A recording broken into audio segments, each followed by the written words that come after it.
semuanya harmoni dalam sebuah keseimbangan. Dan untuk menuju kepada Indonesia yang harmoni, yang penuh keseimbangan. Insya Allah kami akan bekerja sekeras mungkin agar proses demokrasi yang kita kembangkan ini akan berjalan dengan sebaik-baiknya. Kita mengerti bahwa tujuan kita bernegara adalah untuk mencapai kemakmuran bersama. Pembangunan manusia itulah kita akan mempunyai sebuah manusia-manusia yang produktif. Produktivitas kita akan meningkat.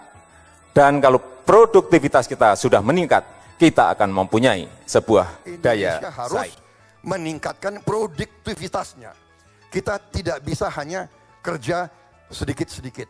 Kita harus berpikir besar dengan strategi yang besar untuk kita mencapai hasil-hasil yang besar. Kalau ide yang bagus, saya harus bilang bagus. Saya ya sejalan dengan Saudara Joko Widodo. Ya.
Cobalah tengok sekitar kita, sampah-sampah di mana-mana. Slogan jangan buang sampah sembarangan, nampaknya hanya menjadi sleeping idea.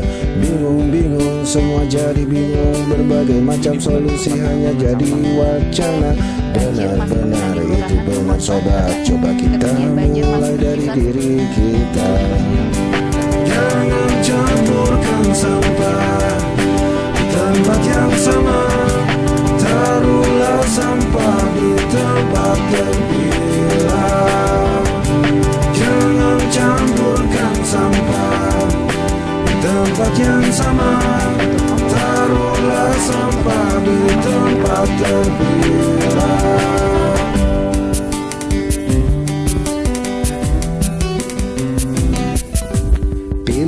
Pilah, mari kita pilah, ayo bersama-sama kita memilah-milah. Biarlah menjadi manfaat pada diri dan lingkungan.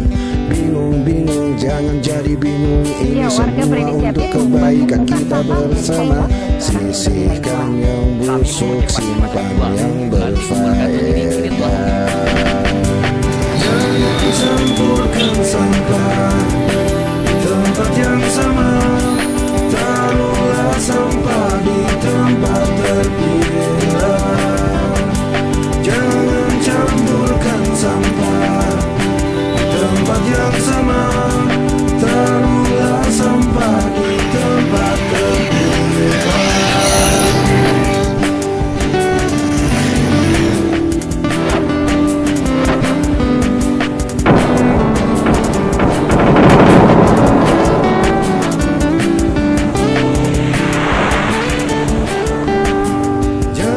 Campurkan sampah di tempat yang sama, taruhlah sampah di tempat terpilih.